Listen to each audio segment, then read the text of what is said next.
দর্শককে নিয়ে আলোচনার জন্য এই মুহূর্তে আমাদের সাথে অনলাইনে যুক্ত হচ্ছেন ব্যাংক খাত ও অর্থনীতি বিশ্লেষক ফারুক মঈনুদ্দিন। আমরা যাচ্ছি তার কাছে। জনাব ফারুক মঈনুদ্দিন, বিজনেস 24-এ আপনাকে স্বাগত জানাচ্ছি। আমরা প্রতিবেদনে যেটা দেখছিলাম যে একীভূত হওয়া ব্যাংকের গ্রাহকদের অর্থ ফেরত দিতে কেন্দ্রীয় ব্যাংক একটা নির্দিষ্ট পরিকল্পনা নিয়ে এগুতে চায়। সেক্ষেত্রে একজন বিশ্লেষক হিসেবে আপনি যদি সবকিছু খুঁটিনাটি বিশ্লেষণ করে দেখেন, সেক্ষেত্রে আপনি কতটা আশাবাদী হতে পারেন? ধন্যবাদ আপনাকে। এই বিষয়ে বিভিন্ন সময় অনেক জায়গায় আপনারা নিশ্চয়ই আলোচনা শুনেছেন। আহ, এখন কথা হচ্ছে আমরা দুটো সাইড থেকে দেখতে পারি। প্রথমে আমরা যদি আমানতকারীদের স্বার্থের কথা ভাবি, তাহলে যে জিনিস আমরা বুঝতে পারছি যে ছোট আমানতকারী যারা 2 লক্ষ টাকার এবং তার নিচে যাদের যেসব আমানতকারী তারা ডিপোজিট ইন্স্যুরেন্স স্কিমের মাধ্যমে এটা পেয়ে যেতে পারেন। বলা হচ্ছে 2 মাসের মধ্যে এটা সেট করা হবে। আর বড় কর্পোরেট যারা আমানতকারী তাদেরকে তো এই মুহূর্তে ফেরত দেওয়া কোনোভাবে সম্ভব হবে না, তাদেরকে ব্যাংকে শেয়ার দেওয়া হবে বলে বলা হচ্ছে।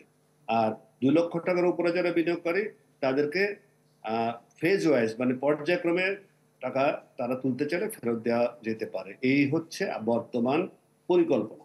এটি হচ্ছে একটা সাইড। দ্বিতীয় সাইড হচ্ছে আরেকটি বিষয় হচ্ছে যে ওই যে বলা হচ্ছে যে 4% ফ্ল্যাট রেটে যারা থাকবে যে এই সময়টার মধ্যে ডিপোজিটাররা সেই পরিমাণ তারা সুদ কিংবা প্রফিটে এটা সুদ প্রফিটই হবে যেহেতু ইসলামী ব্যাংক, সুতরাং 4% ফ্ল্যাট প্রফিট তারা পাবেন। এখানে আমানতকারীদের অবশ্যই কিছু লোকসান হবে, বর্তমান বাজার দরে সেটা যথেষ্ট কম, কিন্তু এছাড়া দ্বিতীয় কোনো বিকল্প তো আসলে নেই। সুতরাং এটা মন্দের ভালো বলা যায় যে আমানতকারীরা যদি ক্ষুদ্র আমানতকারীরা আশ্বস্ত থাকা উচিত। এবং আরেকটি বিষয় এখন জোর প্রচারণা চালানো উচিত সরকারের তরফ থেকে এবং সেন্ট্রাল ব্যাংকের তরফ থেকে, সেটি হচ্ছে যে তাদেরকে পুরোপুরি আশ্বস্ত করা কোনো আমানতকারীরই স্বার্থ আলটিমেটলি ক্ষুণ্ণ হবে না। সবাই, তারা যদি চান এক সময় তারা টাকা তুলে নিতে পারেন, এবং সবাই যদি একযোগে টাকা উঠাতে না চান তাহলে এই ব্যাংকগুলো যে একীভূত ব্যাংক হওয়ার পর যে একক ব্যাংক হবে সেটি একটা স্টেবিলিটি পাবে এবং এটার যে উদ্দেশ্য সেটি সফল হবে বলে আমি মনে করি। জনাব ফারুক মঈনুদ্দিন, আপনি বলছিলেন যে মন্দের ভালো। আমরা যদি সেই প্রেক্ষাপটটা বিবেচনা নেই, প্রায় 1.5 লাখ কোটি টাকা আমানতকারীদের অর্থ, সেখানে মূলধন হিসেবে যোগান আসতে পারে 35,000 কোটি টাকা। এক্ষেত্রে এই মূলধন যোগান দিয়ে এত পরিমাণ অর্থ দেয়া কতটা আসলে বাস্তবসম্মত? মন্দের কতটা ভালো হবে এখানে? কিন্তু কেন বলছি এই কথাটা, কারণ কথা হচ্ছে যে আপনি এর বিকল্প তো আপনি কিছু দেখাতে পারছেন না। এই ব্যাংকগুলো যখন আলাদা আলাদা ভাবে আছে, যে একটু আগে আমরা শুনলাম রিপোর্টে যে 50,000 টাকা তার দরকার, তাকে 10,000 টাকা সাদা হচ্ছে। সুতরাং এটি করা গেলে একমাত্র যখন ওই ডিপোজিট ইন্স্যুরেন্স স্কিমটা তখন চালু হবে। একটি ব্যাংক যখন, কোনো ব্যাংক যদি অবসায়ন না হয় তাহলে ডিপোজিট ইন্স্যুরেন্স স্কিমের সুরক্ষাটা পাচ্ছেন না। সুতরাং সেই ক্ষেত্রে এই 5টি ব্যাংক যখন অবসায়িত হবে নতুন একটি ব্যাংক গড়ার জন্য, তখন ডিপোজিট ইন্স্যুরেন্স স্কিমটা অ্যাপ্লিকেবল হবে। সেই কারণে আমি বলছি এটা মন্দের ভালো। আর মূলধন যোগান দেওয়া ছাড়া দিকে কোনো বিকল্প নেই, তাহলে তো আমানতকারীরা মাঠে মারা যাবে সবাই। সেই জন্য কথাটাই বলেছে এটা মন্দের ভালো।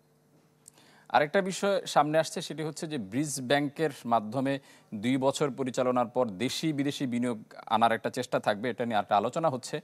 বাংলাদেশের অর্থনীতির প্রেক্ষাপটে আদৌ কি সেটা সম্ভব?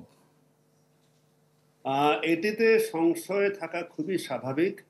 আমাদের বর্তমান যে অর্থনৈতিক পরিস্থিতি চলছে এবং পত্রিকান্তরে খবর এসছে গত 1 দশকের মধ্যে বাংলাদেশের আর্থিক খাত সম্পূর্ণ বিপর্যস্ত অবস্থায় আছে। এখন আমরা যদি সেই উচ্চাকাঙ্ক্ষী পরিকল্পনার দিকে আগাই কিংবা সেইভাবে আমরা ভাবি, তাহলে তার প্রথম কাজ হবে, যদি আপনি দেশি বিদেশি বিনিয়োগ করে আনতে চান তাহলে প্রথম কাজই হবে এখানে শৃঙ্খলা ফেরত আনা। এই শৃঙ্খলা ফেরত আনার কাজটি বহুলাংশে নির্ভর করবে সরকার এবং নিয়ন্ত্রণ সংস্থার উপরে। তারা যদি শৃঙ্খলা আনতে পারেন, দৃশ্যমান উন্নতি দেখাতে পারেন, তাহলে হয়তো বিনিয়োগকারীদের কারো কাউকে পাওয়া যাবে বলে আমি মনে করি। কিন্তু বর্তমান পরিস্থিতি যদি কোনো অবসান না হয় কিংবা এভাবে যদি চলতে থাকে, তাহলে এই বিনিয়োগকারী আনায় দেশি কিংবা বিদেশি কোনোটাই সম্ভব হবে না। সেই কারণে ফার্স্ট প্রায়োরিটি হবে আর্থিক খাতে শৃঙ্খলা ফেরত আনা, এবং যত দুর্বলতা আমরা এযাবৎ দেখেছি সেই দুর্বলতাগুলোকে কাটিয়ে ওঠার জন্য যা যা সংস্কার প্রয়োজন সেই সংস্কারগুলো করতে হবে, এবং সেটা করতে হবে রুথলেসলি। কারণ আমরা অতীতে দেখেছি যখনই কোনো সংস্কার করার পদক্ষেপ নেওয়া হয় তখনই একটা বিশেষ যে কোনো স্বার্থ সংশ্লিষ্ট গোষ্ঠী তার পেছনে লেগে যায়। এখন বর্তমান সরকার এটি যদি চালু করে দিয়ে যেতে পারেন তাদের কর্মসীমার মধ্যে, তাহলে আমি মনে করি ভবিষ্যতের জন্য এটি একটি পথনির্দেশ হতে পারে। তবে এখন কথা হচ্ছে যে যদি সরকার পরিবর্তিত হয়ে কোনো রাজনৈতিক সরকার ক্ষমতায় আসে পরবর্তী সময়ে, তারা এটা কিভাবে এগিয়ে নিয়ে যাবেন সেটি ভাববার বিষয়। তবে আমার মনে হয় আমাদের অতীতের শিক্ষা থেকে, অতীতের ভুল থেকে সবারই শিক্ষা নেওয়ার সময় এসছে যে আমরা অতীতে যে ভুলগুলা করেছি সেটি জনাব, সামনে। দর্শক এ নিয়ে আলোচনার জন্য আবারও আমরা চলে যেতে চাই অর্থনীতি বিশ্লেষক ফারুক মঈনুদ্দিনের কাছে, যিনি অনলাইনে আমাদের সাথে যুক্ত রয়েছেন। ফারুক মঈনুদ্দিন, আপনাকে আবারও স্বাগত জানাচ্ছি। আমরা যে প্রতিবেদনে যেটা দেখছিলাম যে বন্ড বাজারকে শক্তিশালী করার জন্য সরকারের পক্ষ থেকে বিভিন্ন উদ্যোগ নেওয়া হচ্ছে। এখন আমার প্রশ্ন হচ্ছে যে বাংলাদেশের আর্থ সামাজিক প্রেক্ষাপট যদি আমরা বিবেচনায় নেই, সেই ক্ষেত্রে কোন প্রক্রিয়ার মাধ্যমে এগোনো যেতে পারে?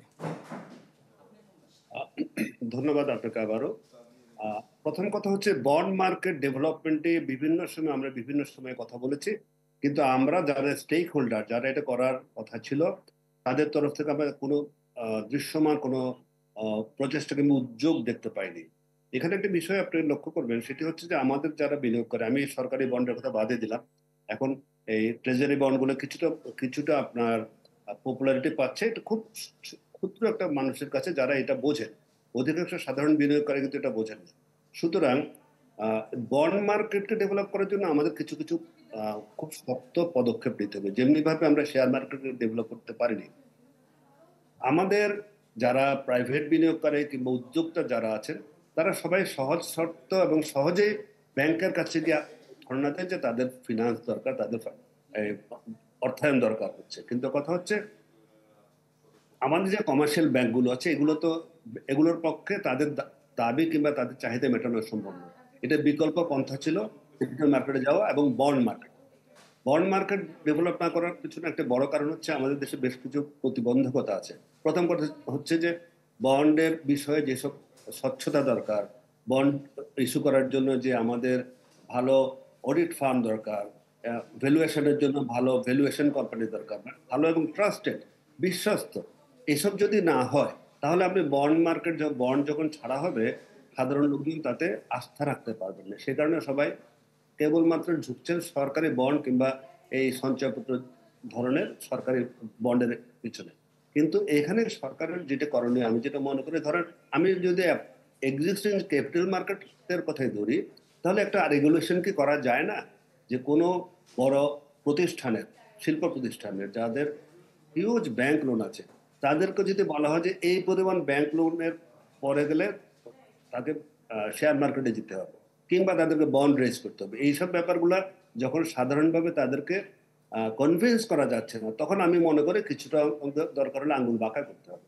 এবং সেই জন্য সরকারের শক্ত একটা অবস্থান দরকার, যে আমরা শুধু মুখে বললেই হবে না মানুষকে উদ্বুদ্ধ করা, কিন্তু সেক্ষেত্রে সরকারেরও কিছু কিংবা রেগুলেটরদের কিছু দায় দায়িত্ব আছে বলে আমি মনে করি। কারণ আমাদের যেখানে যেভাবে ব্যাংক থেকে সহজে যে কেউ চাইলে ঋণ নিতে পারেন, সেটা বন্ড মার্কেটের জন্য যদি সহজ করার সাথে সাথে কিছু রেগুলেশনও চেঞ্জ করা যায়, তাহলে আমার মনে হয় শেয়ার মার্কেট অথবা যেটা পুঁজিবাজার, আমরা যেটাকে বলি পুঁজিবাজার এবং বন্ড বাজার, দুটোকেই কিছু মাত্রায় বয়ান্সি আনা যাবে, তার মানে কিছু মাত্রা উন্নত করা যাবে। এবং এর সাথে সাথে মানুষের সাধারণ লিটারেসি যেটা লাগে, সেটার জন্য প্রচারণা চালাতে হবে। এই সব কাজগুলো যদি করা যায়, আমার মনে হয় বন্ড মার্কেটটাকে, আমরা যে বহু কাঙ্ক্ষিত বন্ড মার্কেটটাকে আমরা ভায়াবল এবং দৃশ্যমান করতে। জনাব ফারুক মঈনুদ্দিন, আপনি যেটি বলছিলেন সরকারের পক্ষ থেকে সাধারণ মানুষকে উদ্বুদ্ধ করার কথা, কিন্তু প্রশ্ন হচ্ছে সাধারণ মানুষ সরকারের প্রতি আস্থা রাখতে পারছে না, আর্থিক বাজারের প্রতি আস্থা রাখতে পারছে না। সেই ক্ষেত্রে আস্থা তৈরির জন্য আমাদের কি করণীয় উচিত? আমি সাধারণ মানুষকে উদ্বুদ্ধ করার কথা বলি না, আমি বলছি সাধারণ মানুষকে লিটারেসি দেওয়ার জন্য, মানে এই পুঁজিবাজার কিংবা বন্ড মার্কেট লিটারেসি। কিন্তু আমি যেটা বলছি সেটা হচ্ছে উদ্যোক্তাদের উদ্বুদ্ধ করা কিংবা বাধ্য করার কথা বলছি। উদ্যোক্তারা যদি উদ্বুদ্ধ না হন, তাহলে তাদেরকে বাধ্য করা। কারণ আস্থার বিষয়টি সাধারণ মানুষ যারা বিনিয়োগ করবে, কিন্তু আস্থা সৃষ্টির দায়িত্ব কিন্তু সরকার এবং যারা উদ্যোক্তাদের, উদ্যোক্তাদের আস্থা সৃষ্টি, উদ্যোক্তাদের উপর মানুষের আস্থা সৃষ্টি করার জন্য যেটা কথাগুলো বললাম, ভালো ট্রান্সপারেন্ট ব্যবস্থা, ভালো অডিট ফার্ম, ভালো ভ্যালুয়েশন কোম্পানি, এদের প্রয়োজন হবে। এদেরকে যদি ঠিকভাবে করা যায়, তাহলে মানুষের আস্থা ধীরে ধীরে ফেরত আসবে। আপনি রাতারাতি কিন্তু কোনো কিছু আশা করতে পারেন না। আমি বলেছি উদ্যোক্তাদের উদ্বুদ্ধ করা, প্রয়োজনে বাধ্য করা এবং সাধারণ মানুষকে এটা করে লিটারেসি দেওয়া এবং সচেতন করা, এই কথাটা আমি বলছি। জনাব ফারুক মঈনুদ্দিন, আপনাকে অসংখ্য ধন্যবাদ Business 24 সময় দেওয়ার জন্য। দর্শক, আমাদের সাথে বন্ড মার্কেট বাজার শক্তিশালী করার বিষয়ে কথা বলছিলেন ব্যাংক খাত এবং অর্থনীতি বিশ্লেষক ফারুক মঈনুদ্দিন।